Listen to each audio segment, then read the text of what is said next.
Welcome to the Festival of Storytellers.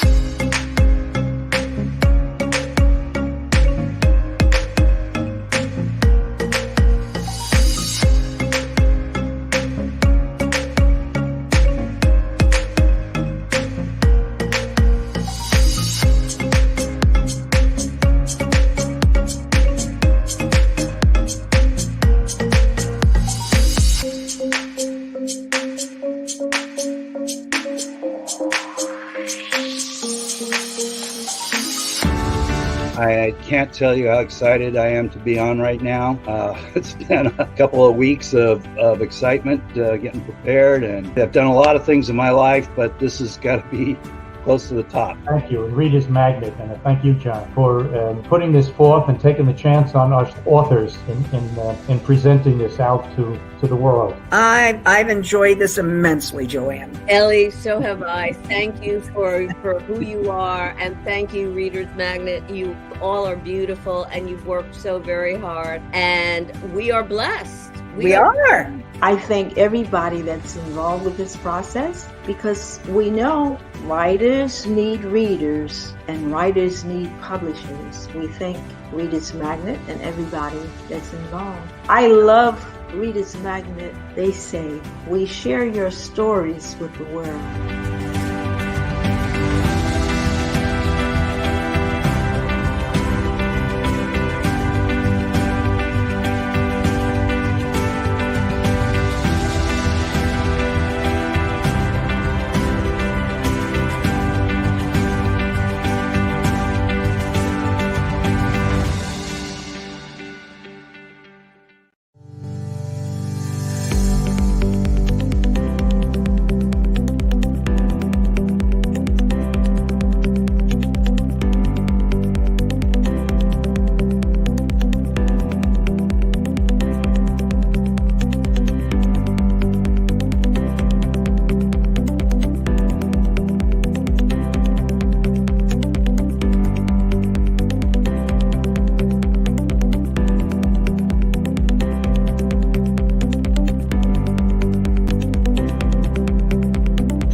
Hello, everybody. Hi. Welcome to the Festival of Storytellers. My name is Angelica Galbraith, and I'm your moderator for this evening. I'd like to take this opportunity to thank the Reader's Magnet management and staff for organizing this event, and also for allowing me to be a part of it. This event will continue until November 21st, so I invite everyone to come out and join us at this event. You can go to the festivalofstorytellers.com. We are also streaming live on Reader's Magnet Facebook and Reader's Magnet YouTube channel. So today we do have a special guest with us for the author of the hour, a special guest, and her name is Mrs. Elaine Gilliam. She is here to speak about her book, A Web of Mental Illness, Family Skeletons. Elaine is a native of Springfield, Massachusetts, and graduated from Chico State with a master's degree in arts. If anyone has any questions for Elaine, please feel free to go to the chat box to the side. Thank you so much. Hi, Elaine. How are you doing today? Just fine. Thank you. Welcome. Thank you for taking the time out today to speak to us a little bit about your book. Okay, so I would like to start off by saying I did read a little bit of your book, the first few pages. It was very compelling and intriguing as well. And it was a book that I didn't want to put down. I wanted to keep reading it. It was awesome. So I can't wait to finish it as well. So I'd like to ask, so what made you want to write this book? Well, I had a daughter who committed suicide. And I had just spent 3 days with her in Arizona, a wonderful time. Mm-hmm. She was just on top of the world, showing me around Tempe. And I got home, and 10 days later, I had a call from the police telling me that she had been shot. Well, I knew right away, or suspected, that she had shot herself. So the policeman didn't waste any time. We got right to the point because he realized that I suspected the worst. And I was living alone. I was widowed for the second time. And I called a brother who had lost two sons. And before I knew it, I had nieces and relatives at the door. I was frozen in time. I was numb. I can imagine. I sat on the kitchen stool and I just couldn't talk. And so a relative took me home for the first night. Then I had to come back. And it happened that I was moving at that time and the house was full of boxes. And I never did get the boxes opened. A brother flew in from the east. And poor guy, I didn't even have the mattress set up. I just had boxes everywhere. But we met with another brother. There was two of the three brothers. Wow. And, that was at least you had a lot of support. Really, that was so kind of him. Yes. Yes. From Rochester, New York. It's always good to have family around in a situation.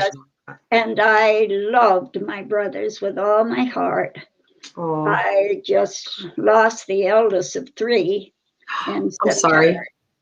Well, that time comes. I'm still the eldest. Don't forget that, boys. Well, let me tell you, you look good. You look really good. Well, what did you learn about writing your book? Well, I found out many things writing it. I didn't plan on writing right away. The first thing I did was make the quilt behind me.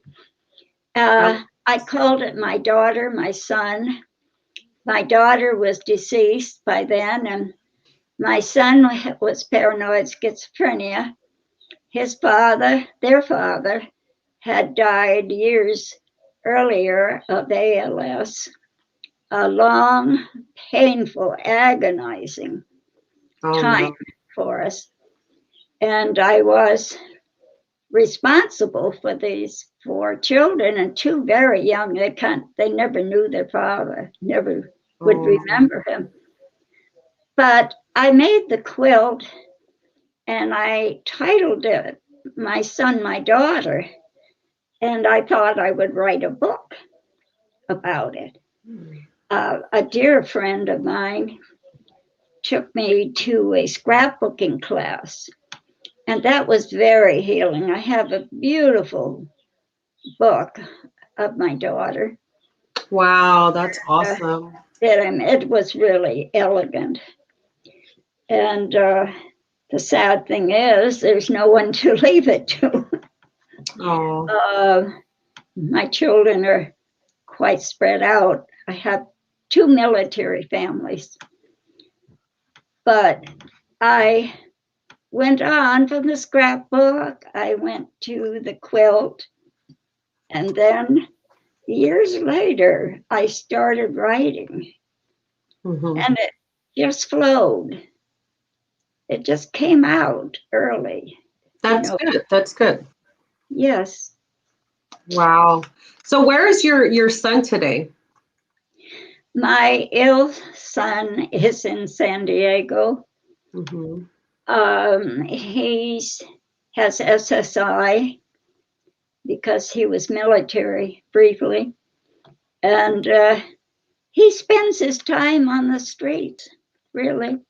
He has a care home, but it's appalling what is called a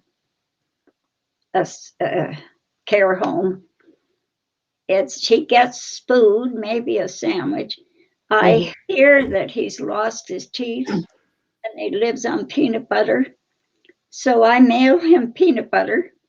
In fact, I mailed 2 jars the other day. He got it yesterday, I hope. Do you speak with him? No, I can't even reach the caregiver. Oh, Her phone is always tied up. She doesn't unload it. mhm. And I try and try to reach her.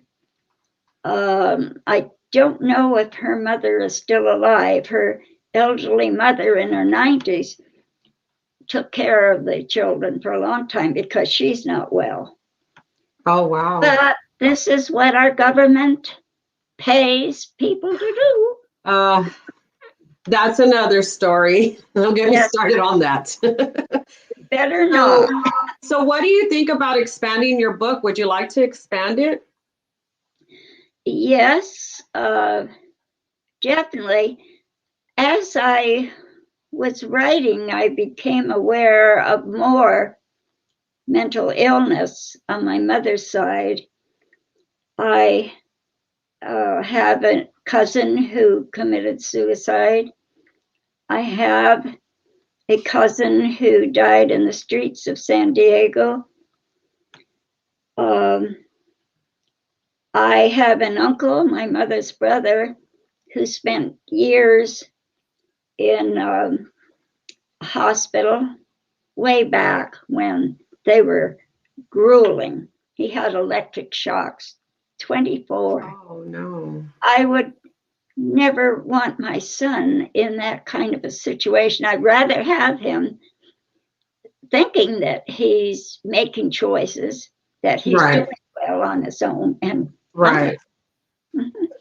Yeah, that's true. Well, I do have a question from somebody in the audience. So how was your writing experience, Elaine? Do you consider it cathartic? very, very. I've written 2 books. I've written a second book, Grieving My Way, which is a little tongue in cheek. I mean, it was how we grew up, and I didn't know what death was. I didn't know what breaking a leg was. I thought, oh, my girlfriend's mother broke her leg. Oh, where's that leg? How are they going to put it back? I didn't know. That is funny. So, what is the reason, if you don't mind me asking, why you can't have your son with you? Well, my son is an alcoholic. Mm-hmm. And following the death of his father to ALS, I did care for the 4 children. And he went into the military for 3 years and came out an alcoholic. He had never touched alcohol prior to that. And I've talked to soldiers, and this happens. It's not, unheard of. Right, They right, have to come out that way. right. Well, considering the fact of a lot of the things that they go through too when they're out there. My grandfather was in the service too as well, and things got pretty bad. So, they are our heroes, and because of them, we live a free life in this world. Well, and I don't want to say this world, in this country, because other countries are totally different. But, hats off to everybody in the military and to all our heroes. Just the other day, it was Veterans Day, I believe. Yes. Yes. We have a lot of military in our family. I have a son who is a veteran of 25 years. Wow, that is awesome. Yes, and Yes. he's still doing the similar work. Oh, wow. Yes. Yeah, it can be pretty hard. It can be pretty hard. Yes. So do you still, I'm sure you still worry because as a mother, you have your son, and you said he's off the streets. So I'm sure you're still worrying and stressing over things. And, how is that going? I stress all the time. Mm-hmm. I haven't seen him for maybe 5 years or more. My other younger boy and I flew out some years ago to try and see him because he was missing for 5 months. That's another long story. And then one day out of the blue, he called, Mom, this is your son. Aw. Oh, horrible, horrible story. But he got lost. Mm-hmm. And we got out there and never saw him. I flew off in the plane from the airport in San Diego, and I looked down, and it broke my heart. I thought, somewhere my son is down there. Yeah. And I haven't seen him since. Oh my gosh. And how long ago was that? Well, it's over 5 years now. Oh man. And I'm hoping to do something with the family to check on him. We understand he's lost all his teeth. He should be at the VA in La Jolla. Yes. Taken care of, but the caregivers do not do that. Yes. Yes. I totally agree with that. Oh, it's heartbreaking. There's a lot of lack in this world for veterans. Well, with the drinking, Mm-hmm. I had bought a home in a little town of Paradise in California, the same Paradise that burned down 3 years ago. And I raised my children in that town. I lived there 28 years. I had to buy a house from a girlfriend to take care of my son. Who's going to take a mentally ill alcoholic, Right. Housing is the biggest problem on the planet for me. Have you tried talking to anyone about the housing issue? No. No. That's why I've written. That's why I'm on the radios. Right. I was on the radio for 6 months. Oh, wow. With Frank McKay. And I said, housing, housing, housing. And they said, oh, she's right on. Yeah, that's true. We do need a lot of more people out there, Yes. to sponsor and help a lot of our veterans. A lot of them are out in the streets and don't have anywhere to stay, proper food, proper housing, clothing as well, places to shower and all that stuff. And then they wonder why they're out there and they look homeless, because they don't offer a lot. If they fought for our country, they should be treating them up here. Yes. Yes. We wouldn't be free right now if it wasn't for any of them. It wasn't. We're not. But so what kind of housing would you like to see take place? Actually, I have advocated farms. Really? Farms. And there is a farm about an hour from me. And this lady does take in people who are lost. One man didn't even know his name. And she traced it. After 2 years, she traced it. I understand that on the border of South Carolina and Georgia, that there is a farm type home going up. Maybe it's already in operation for the mentally ill. It would be over a 3-hour trip for me to go there. My son wanted to be in a military home, veterans home. Right. And there is a veterans home in Columbia. But I don't want him to suffer being drained from his alcoholism. Right. Yeah. And sometimes society affects a lot of that too as well. This is why a lot of times they put those farm homes in the middle of nowhere, because a lot of these soldiers have PTSD, so they have them out there because any little thing can just trigger and affect them. It could be a noise, it can be a person. And so most of the time they're better off just being in the middle of nowhere. And, like we talked earlier about horses are a huge therapy. They also help with, I'm a big advocate for child trafficking and child abuse. So that helps out a lot. And it also helps with PTSD, like tremendously. You'd be very surprised what it can do. So, and it does help out a lot. But I truly believe that, we do need more housing, for our veterans, because they helped us, Well, I had thought of cottages. Right. in a circle, maybe. That's a good idea. Many things come to mind. I can only hope before I'm leave this earth that my son is cared for properly. Right now, he has an arrangement with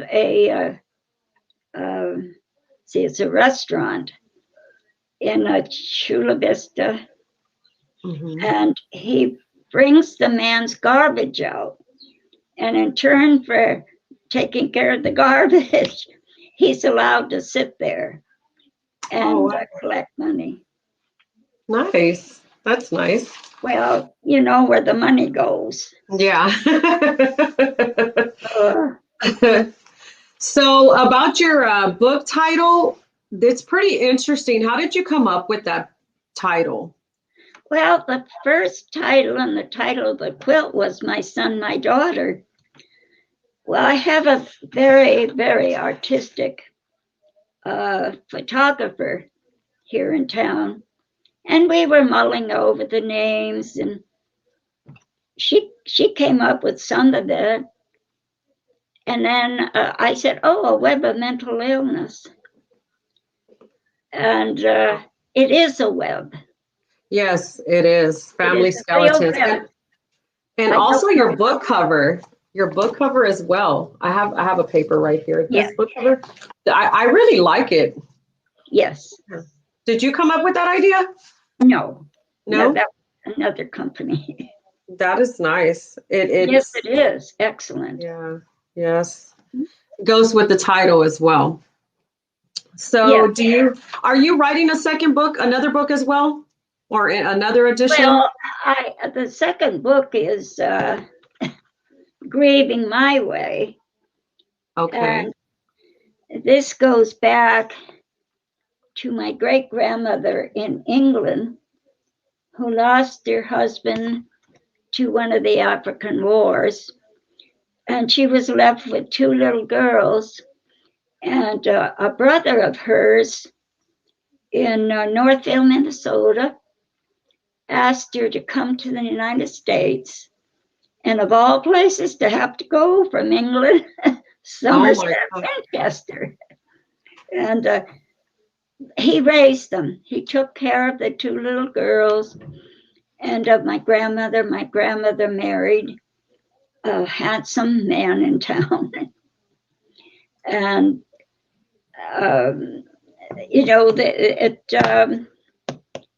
it's been inspiring to think what happened to her.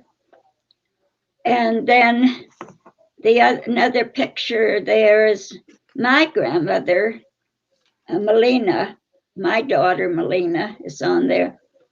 She lost her first beautiful little boy to diphtheria. And I thought, I have to put their pictures there. They've grieved like I have grieved. Right. And I have quite a bit in the book about the family and losing my grandfather and facing death for the first time. Oh, wow. So do you have so are you writing at the moment right now?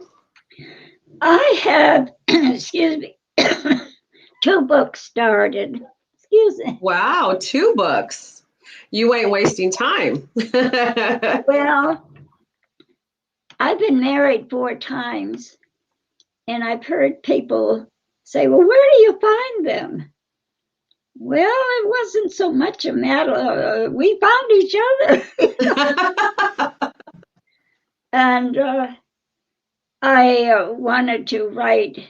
My first engagement was to a handsome Frenchman. He is actually an American citizen. And he had just been released from a German prison camp. He was alive because he was an American citizen. Oh, His wow. mother was my French teacher. Really? Yes. Wow. So I had a lot of other things along the way. I was extremely shy we weren't allowed to talk at home. And most of my dates were, oh, he's in my Sunday school class. That kind of thing. Oh, that's And I didn't know what a kiss was. Forget it. Those were boy, how times have changed. yeah. Well, I grew up during the World War. So it Oh was my God. Second World War. It'd be crazy because I was thinking about the first few pages when I read your book and how your son was born on Friday the 13th. And then you talk about the doctor as well, Friday the 13th. Then Dr. Blood comes in and I'm like, and I'm like at the edge of my seat wanting to bite every nail off. And then I started thinking, right now you're telling me about the World War II or one, and it's crazy because I was born on June 6th, and that's what they call D-Day. Oh, And it's like, okay, this is a coincidence, and I'm interviewing you. well, I grew up when we could listen to that wonderful, wonderful voice of FDR. No one ever spoken the way he does or did. And I'm one of those that I love history. I love history. Yes, I do too. Yeah, the history of soldiers and wars, and then, like I said, we have military in the family. But I can imagine losing someone dear to you must be very hard. And how did you deal with that grief and that loss? Yes, I had friends, as I say, from my church, and I poured myself into doing things every Saturday. I made oatmeal cookies for the cookie hour at church. So I was committed. I tried to forget and do things. I never cried. I could not cry. To this day, I have not been able to cry. Really? Why is that? I don't know. I had 3 younger brothers, and I lost the eldest of the 3 brothers, but I'm still the little mother. I'm still the oldest. And he passed away in September. But he'd been in a nursing home for quite a long time. I can't even imagine with all the loss that you've gone through and everything in your family, your kids. Well, I've lost 2 blessed husbands. The last I was married to 20 years. And very, very interesting. He had a hard life too, very hard.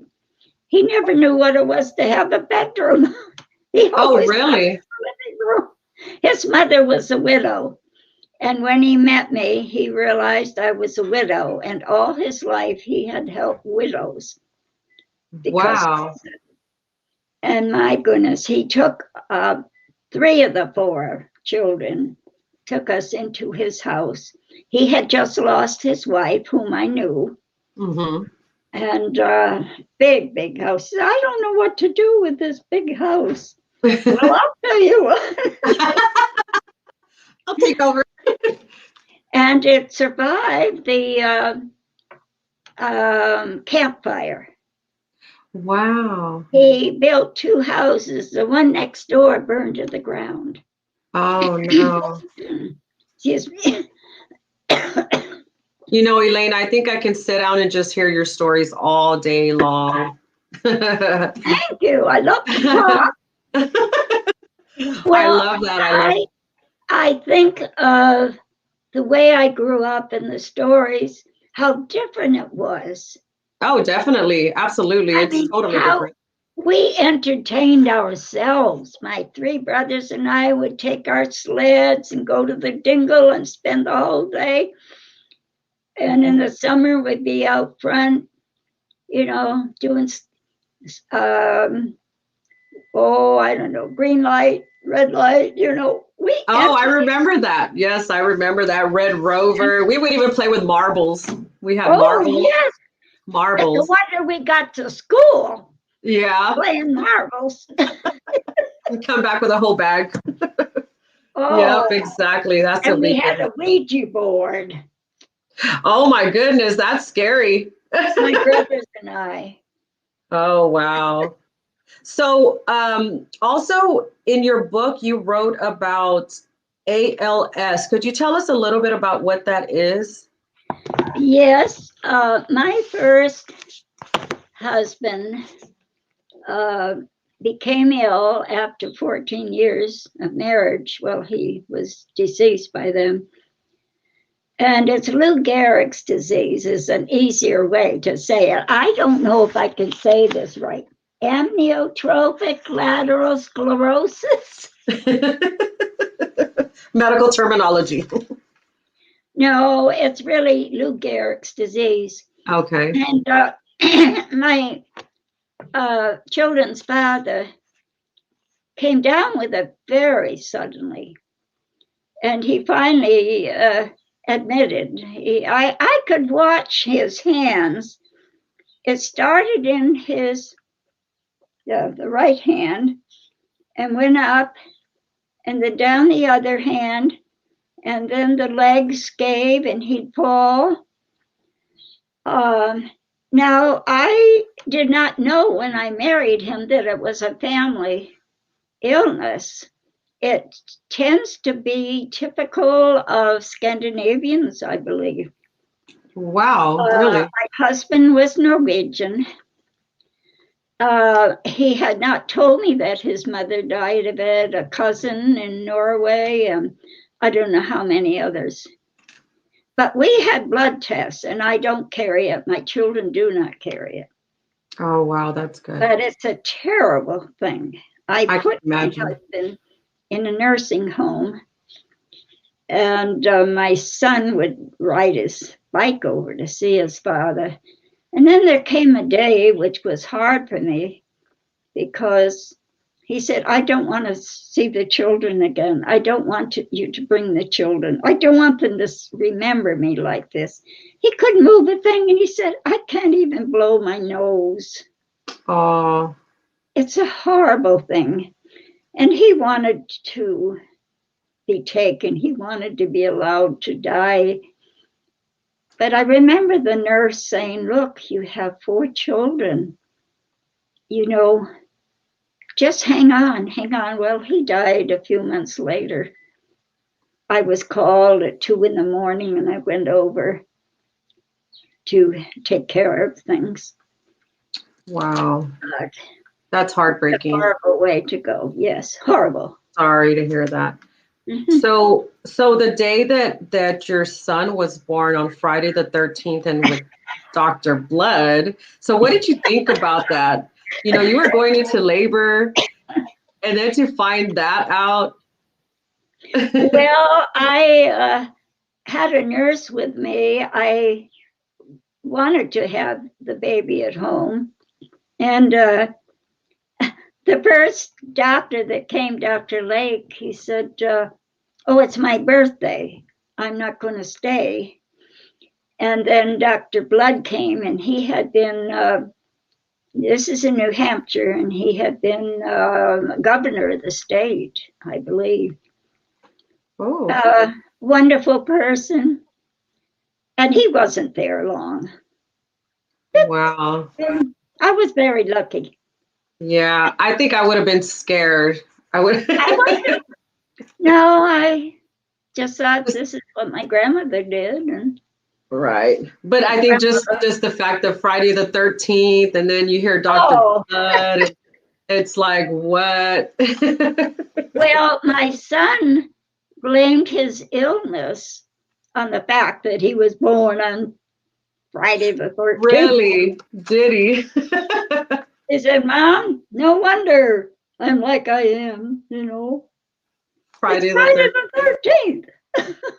You know, and some people think that there are some people that say that the 13th is a lucky number. Friday the 13th is actually a good thing. And then, of course, we were brought up with all the spooky movies, the Halloween and all that stuff. So I think that's what kind of caused that too. But it's all on your mind. It's all in your mind too, as well. I didn't think about it.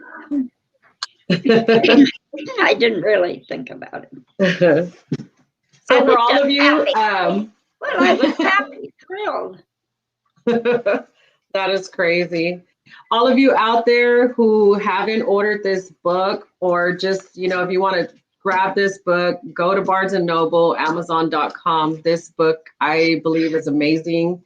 It speaks a lot about mental illness. It is a web of illness, family skeletons. Do you have a copy of your book with you that you can show everyone? Yes, it's just wonderful. I know I do the same thing too at times. I don't know which way. Thank you so much for that. So where do you think, or how do you think it has changed you as far as being a writer? As many books as have you written so far? It seems like sort of a natural progression. I started out wanting to be a ballerina, and I did sing. I went on to college late in life, and my third husband insisted I go because all of his children had college degrees. And the trouble is, I didn't want to stop. I kept going, and he said, "Well, I'm not funding that." Oh, I'm having such a great time. Pico State, by the way, is in Butte County, Northern California, near Paradise that burned down. And I did live in Paradise for 28 years before it burned down. Thank goodness my children got me out of there, because the house I had burned to the ground, and the only thing left was an old chimney. And I said, "Well, that chimney never worked." And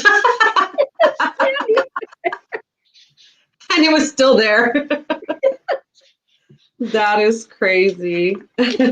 So do you have a favorite time that you like to write when you do have time?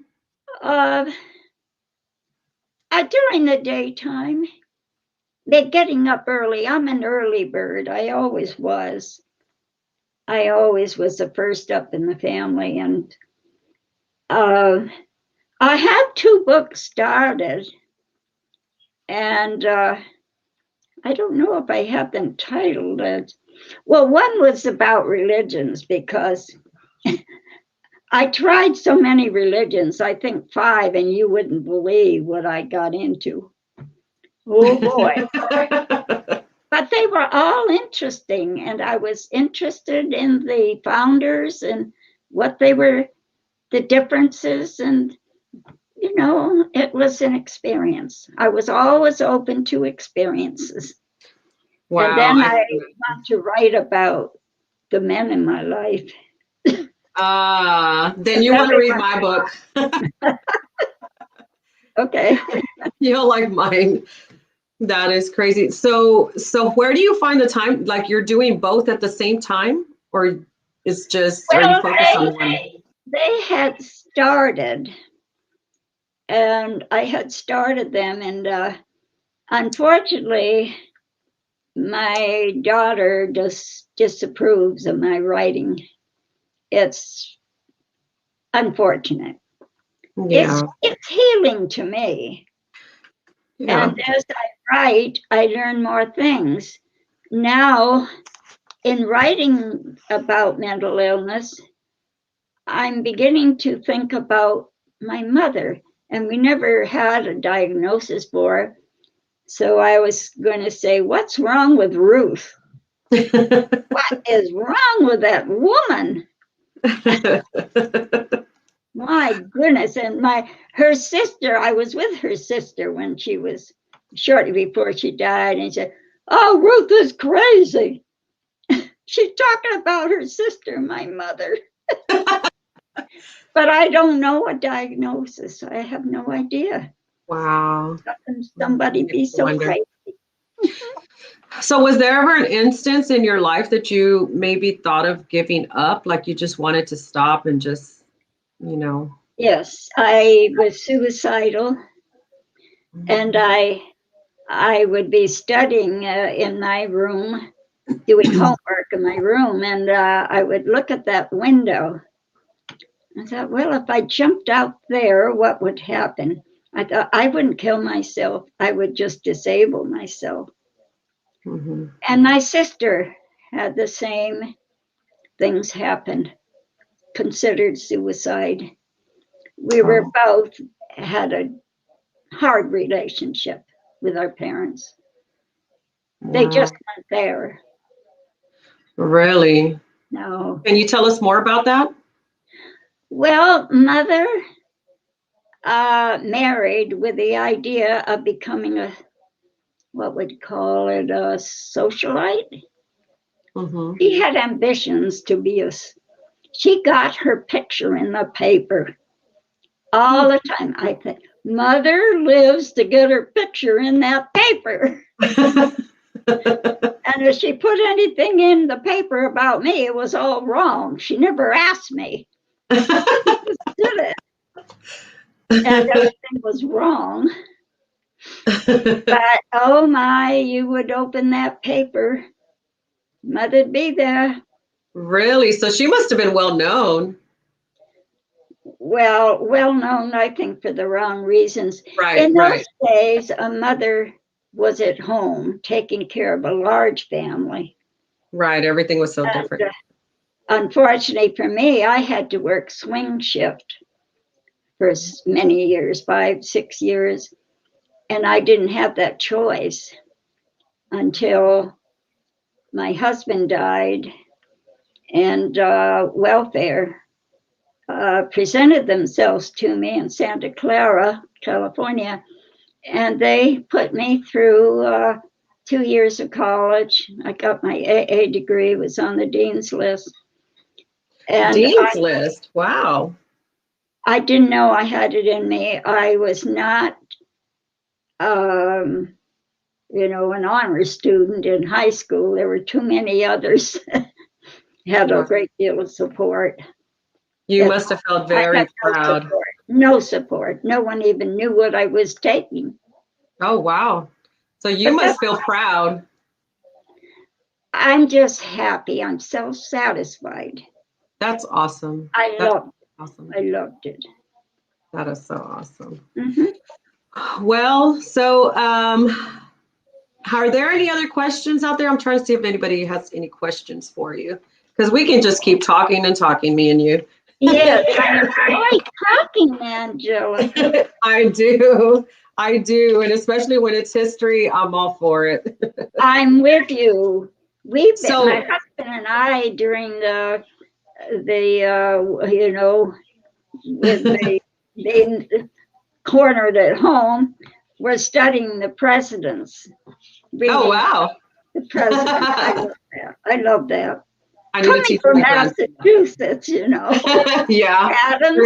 Adams. Yeah, there's a lot of history there in Massachusetts for sure. Oh, yeah. Definitely. Yes. I can imagine that there's probably areas too that you can go visit as well.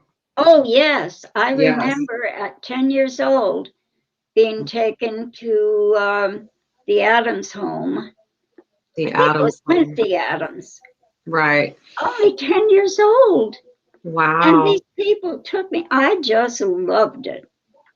Wow. And from then on, I would go to anyone's home I could. Elaine, I admire you. You've lived a wonderful life and also a hard life as well. But to see you here, sitting here and happy and smiling is just awesome. My hat's off to you, and you're such an inspiration. You're an awesome person. I hope the books are inspiring. Of course. It has to inspire somebody out there. It's inspiring me so far. So, and like I said, I got to finish reading it. So, but so far, so good. It was just that first part where you started, it was an attention grabber. And I was like, oh my God. So I was literally like this. So. Well, my granddaughter wants me to write cheerful books. She said, Grandma, why don't you write children's stories? Well, I started one, and it's a nice concept, but it's nothing like unloading what I'm unloading. Oh, of course. Like you said earlier, it's therapy for you. It's like writing journals, basically. Yes. Pretty much. Mhm. You know, so that's good. What was there in your book was there anything in there that was hard for you to write? You know, hard to get through maybe? Well, I hesitated writing about my family, and it is not easy. No, it's not. And I, of course, when I first started writing, my sister wrote to me probably or called, please don't use a family name. Mm. So fortunately, when I married my present husband, I said, I like that name. I said, I'll marry you. I like that name. It's easy to say. I'll marry you. My original name was Delancey. And now I kind of regret. But there was no mental illness there that I know of. They were all politicians and Oh, governors wow. and mayors. And, well, you know Francis Tavern? Oh, you may not. In New York. I No. had my 80th birthday at Francis Tavern. That is the home of my ancestors. Really? So you were able to go? Yes, it's open. That is awesome. They serve dinner there. So is that like a museum / restaurant? Yes, yes. Wow. George Washington gave his final address Really? at Francis Tavern. 10 children were raised there by the Van Cortlands and the Lanceys. I didn't mean to get into this. No. This is interesting for me. If I'm ever in New York again, I've been there twice. I need to go check that place out. Yes, very, very good. But yes, as far as your book and you writing to others, do you think that you're almost done with any of them or not yet? No, I have a good start on 2 of them. Mm-hmm. I was sitting in a French restaurant here in Myrtle Beach, and I overheard a woman say, well, how do you meet men? I said, well, I can tell her. First of all, look at yourself, lady.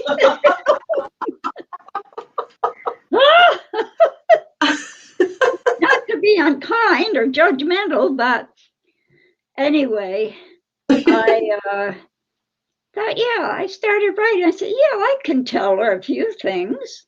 You know, not that I knew a lot. A naive little New England girl.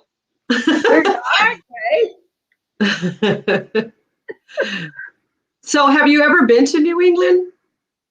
I grew up in New England. Oh, that's right. Springfield, Massachusetts. Oh my gosh. This is something very else. close to New York City. Get on the train. Yes, that's true. My next vacation, I was planning on going to Niagara Falls, and everybody keeps telling me to go to British Columbia because it's beautiful over there. Yes, my first husband was from British Columbia. Wow. So we had family reunions up there, not in, they were in a little town called Wendell. Interesting, Wendell. And we would go, and there'd be maybe 60 people. I went to a lot of reunions. Wow. My husband was deceased by then, but I did love the family. Wow. So what does the family think of your writing? Like, do your husbands, your past husbands that have passed away, like, does that family say anything about your writing? No. What you wrote about? No? No. I don't think they all know about it. I don't talk about it. Oh, okay. I see. My daughter disapproves completely. Right. Oh. Completely. Okay. Why do you think that is?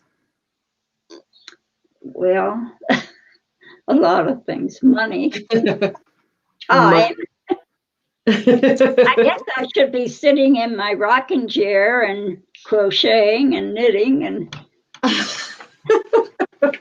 I do I like tell my kids that. My kids are like, you're supposed to act like a grandmother because you're a grandma. And I'm like, what does a grandmother look like? Like, what is that? So I'm supposed to stay home and just not enjoy life. I still have a career. I still have things to, like, I'm still young. I'm not done yet. Like, don't tell me what to do. You know, I know I have grandkids, but I'm not completely raising them. times are different. Yes, definitely. I totally agree with you. I adored my grandparents. And in this book, the second book, let's see if I can come across the picture here. Oh, that's my first oh, there they are. Oh, wow. They took care of me from childhood. Most of my childhood was at their house because mother had her second child 11 months after me. I think that's awesome that you still have pictures. Yes, I have scrapbooks. Wow. That would be so awesome to see. That would. I love family. I do too. I love black and white pictures. My brothers, just every time they call, I said, I love you, John. I love you, Bill. I loved you, Charlie, but you're gone. So who has been your support throughout all this writing process? Probably my husband, but he's a would-be writer. He is a writer. Is he? He wrote for magazines. Many articles were published. Nice. Military. Really? So does he help you in the process as well? Like as far as writing? No, you do it all on your own? I do it all on my own. He falls asleep in a chair. While you're writing. Yeah, I get in moods. Once I get the energy, you just keep going. I know exactly what I want to write. I know exactly what the chapters are going to be, and I write the chapters down. That is so. You never have you ever had writer's block? Reader's block? Writer's block? I'm sorry. No. No? Wow. That is awesome. Well, and when you've lived as long as I have so many memories. Yeah, you got plenty to say and write about. So much. I could write about growing up and how we entertained ourselves, how I loved my brothers and my little sister. She was born when I was 15, so I didn't get to know her very well. But she's a reader. She loves to read. She was a teacher. So what about your other two children? How are they? They're the younger ones. The younger ones? Military families, retired. Almost retired, I guess. I don't, my daughter teaches school quite close to where I live, and it's exhausting. Oh, I can imagine. God bless the teachers because it's exhausting. She's going on close to, I guess she's had 15 years. She's trying to get her 20 years in. Wow. Also 23 years. Wow. That is awesome. So where do you think you get your creativity from besides the fact that you have so much to talk about and that you've gone through? Well, my father tried to write a book and it fizzled. I didn't read it. I was too young. And I put things together as I got older. And I was too young to know what was going on. But I could imagine that he was very stiff trying to write. Oh, It wow. never went anywhere. I wish I had it, but mother threw it out. So your parents never talked to you about writing or anything like that? That just started on your own? Oh yeah, I've been alone all my life. They never discussed school or anything. And can you remember the first day you actually wanted, like actually started writing? Well, no, I guess I can't. I was forced to write in high school. Mm-hmm. Every night we had to go home and write one page about something, anything. And I struggled and I struggled. And I did try writing things, and I was told I had talent. You do. You do. You And do. of course, my first books were a quilt book, and quilt patterns. I designed the folded star, which is a very popular pattern even today. I did it 81. Wow. I had McCall's asked me for a pattern, and then I did a second book, Cathedral Windows. So that was my first experience putting books together, you know. Gosh, you've done so much. Oh my God. Like I said, hats off to you. Well, you live long enough. Hey, you're young. You live long enough. Well, I'm anxious to see what other books you have coming out. I definitely, Elaine, would love to thank you for this wonderful interview and also for sharing with us a big, huge part of your life. It is very interesting listening to all the things that you have to say, and I would love to keep talking to you. And I tell you, I always say everyone has a story. oh, definitely. We can all write books for sure. Yes. We can all write books. But for all you viewers out there who have just gotten on, you can watch the videos under her booth at the festivalofstorytellers.com in replay. Like I said, there was Reader's Magnet Live on Facebook and Reader's Magnet YouTube channel. Also, you can grab a copy of her book. I have the front cover right here. Right there. And you can go to barnesandnoble.com or you can go to amazon.com. Again, like I said, thank you for sharing a big part of your life with us. It was just awesome. And I need to get back to reading that book. Definitely, for sure. So do you have any type of advice or anything you'd like to give the audience or anyone?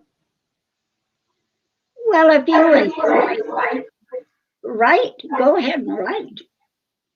I mean, don't let your family stop you. Mm-hmm. Even if you just write diaries for your family. I started out with diaries. That is I made the mistake of reading them.